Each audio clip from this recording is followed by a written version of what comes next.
I got the power supply finished for the BC-348. I could still get the back on and run the power cord up and around and down and through and out through the back case where the Jones plug is. But basically, this power supply is for test purposes. I can move it after you undo 4 bolts and then you undo the terminals. This unit can be moved around. Let me show you the bottom. Got plenty of room for your wiring because there's a deep pocket in here. And I used a piece of trim channel that's hooked to one of the bolts for the transformer, and that's for a strain relief. All right, and some of these wires I left longer and tied with a tie or some fishing line, and that's so I can use those transformers for something else if I ever take this apart. Okay, I tend to do that with things. If I'm not sure whether I'm going to keep something forever, I don't cut the wire short. So what happens is, I tie them back with a little bit of fishing line or a tie wrap. But here it is. This is the oh, and this gives me 225 volts DC. A 17 volt transformer here. All right, and I think there's a screw I have to tighten up. But a 24 volt transformer feeds backwards into an 18 volt transformer, which then makes 200 something volts AC. And after it goes through this full wave bridge, 2 capacitors and a resistor, unloaded, 225 volts. And that's what I was shooting for. Okay, and I got it done. And I want to tell you, I really don't like routing wires when they're too long. You got to kind of hide them and stuff. That's not my thing. This brought back some unpleasant memories. I had to do switch assemblies, vertical switch assemblies for vending machines in this one company I worked.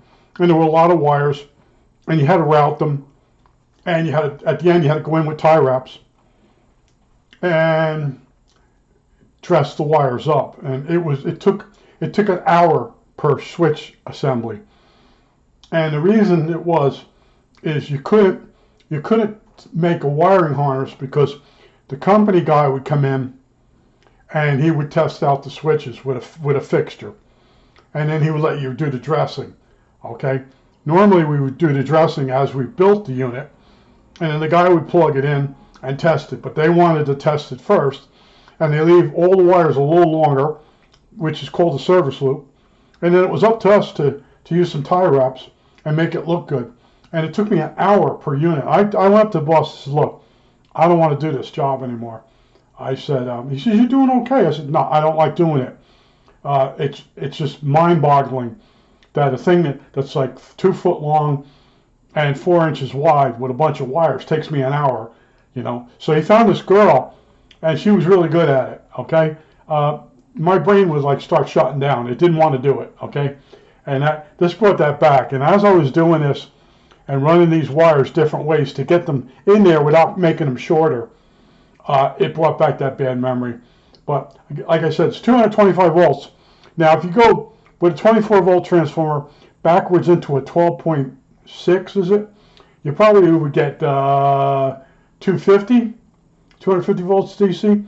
But the reason I use 2 separate transformers, first of all, size, but mostly for cost.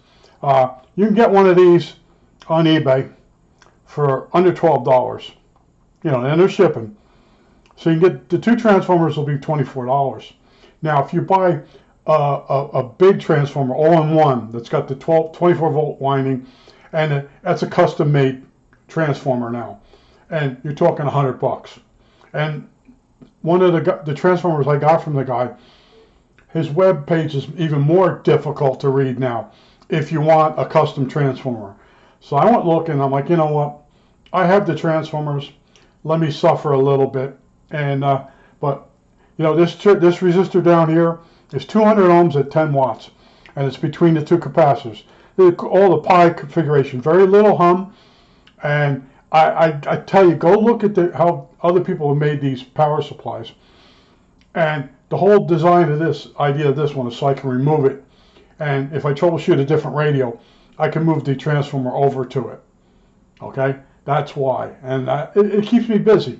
I put a few wires on this each day. You know, I designed this strain relief thing so that the case can still go on the back of this radio, the whole thing. And you're limited to how much space you have. And it takes a lot. I put a lot of thought into it. I looked at how the other people did it, and they were converting the filament windings to 12 or 6 volts, the strings. This is a 24 volt. You can drop this in any BC-348, and if it's not modified, and you can power it up. Okay, that was the goal. Okay, just keep original. So every radio I put the supply on, that's original, doesn't get touched, doesn't get changed. That's what I'm up to. I think that's it. All right, that's it.